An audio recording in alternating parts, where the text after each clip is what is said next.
Hello दोस्तों, नमस्कार। स्वागत है आपके अपने YouTube चैनल गुरुकुल पॉइंट में। कैसे हैं दोस्तों? उम्मीद करता हूं बहुत अच्छे होंगे।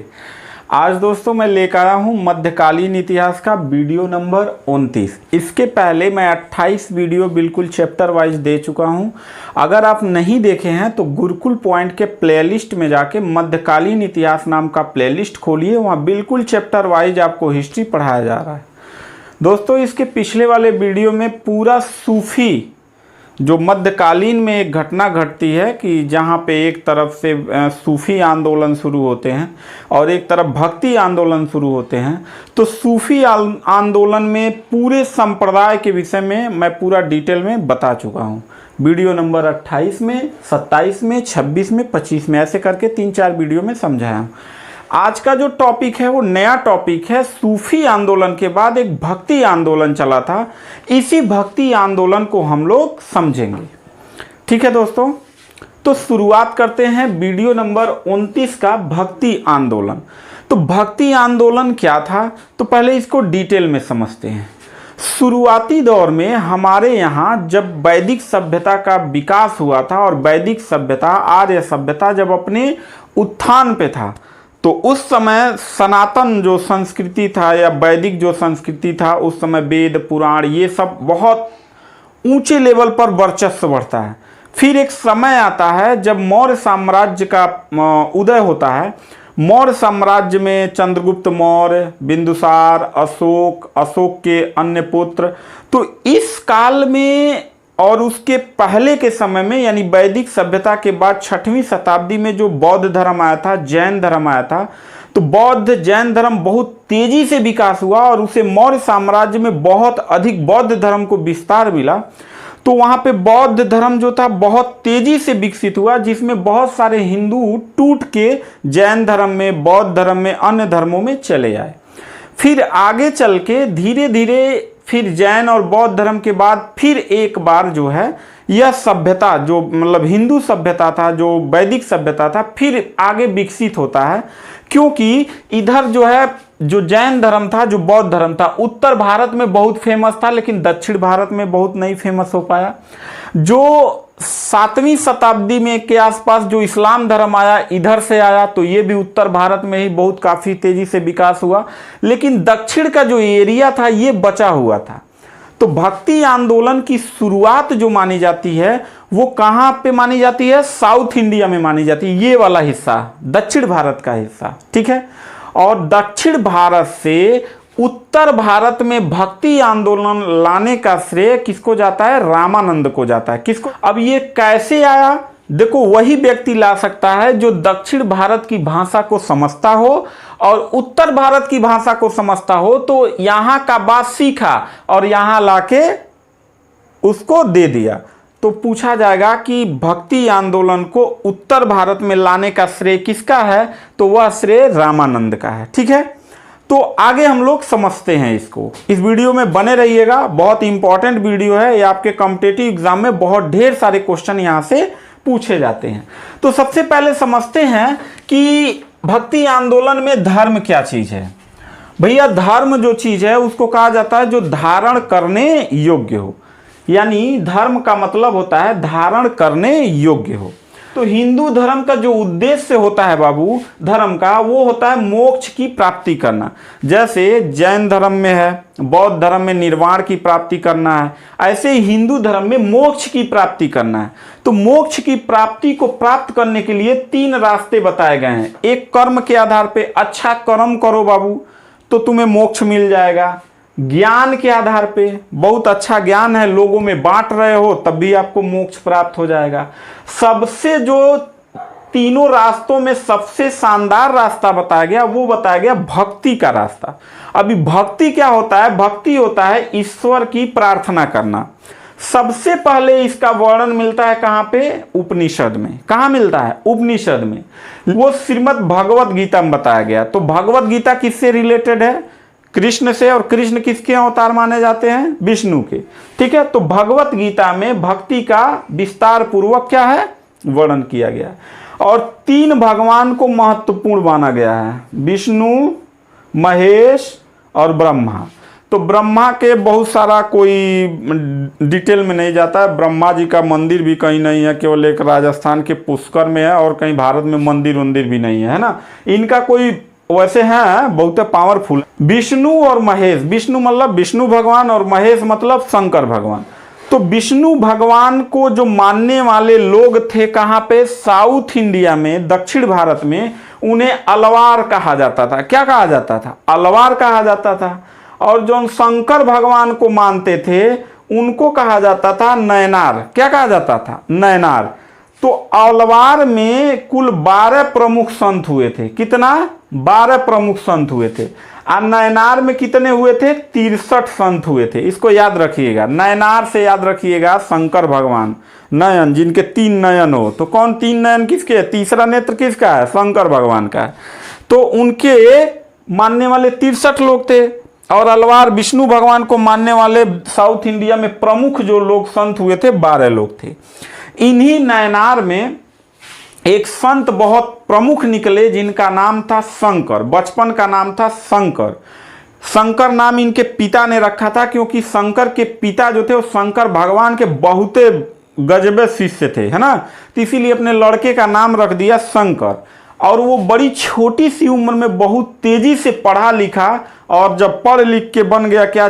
आचार्य, तब इसका नाम पड़ गया क्या? शंकराचार्य। याद रखिएगा, शंकर पहले नाम था, उसके बाद पढ़ लिख के आचार्य हो गया, तो नाम क्या रखा गया? शंकराचार्य।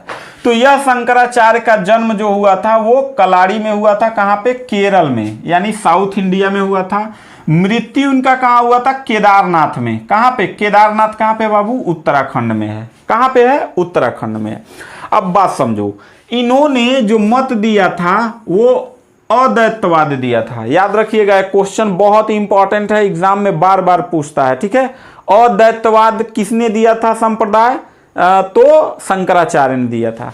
और इनके मानने वाले लोग जो थे वो स्मृति संप्रदाय से मानते थे। यानी जो इन्होंने मत दिया था वो अद्वैतवाद का दिया था, और इनके मानने वाले लोग कहलाए स्मृति संप्रदाय। इन्होंने अपना एक संप्रदाय बनाया जिसको स्मृति संप्रदाय कहते हैं।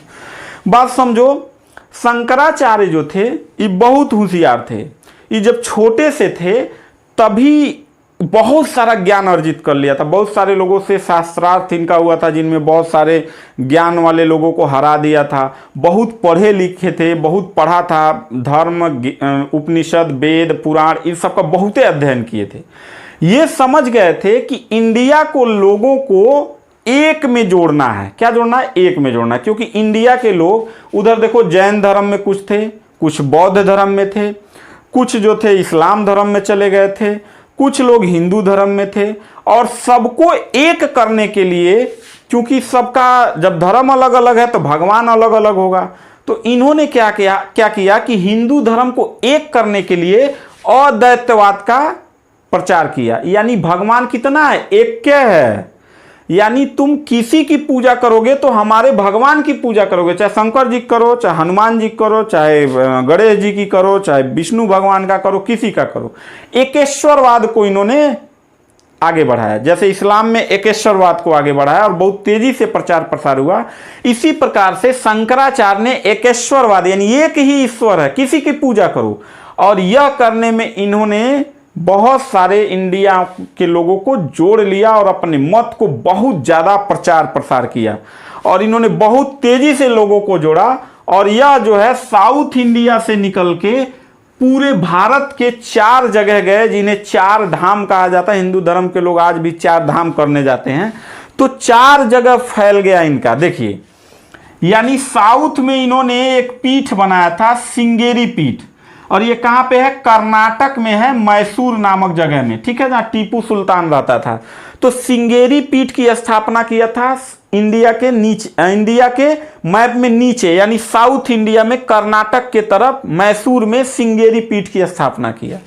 इसके बाद पूरब की तरफ जाएंगे तो उड़ीसा में इन्होंने गोवर्धन पीठ, गोवर्धन पर्वत मत समझिएगा, गोवर्धन पर्वत उत्तर प्रदेश में है ना, वृंदावन की ओर जाएंगे तो उड़ीसा में गोवर्धन पीठ की स्थापना किया, जो पुरी नामक जगह में है, ठीक है। तो पूरब में यह अपना मत फैलाए।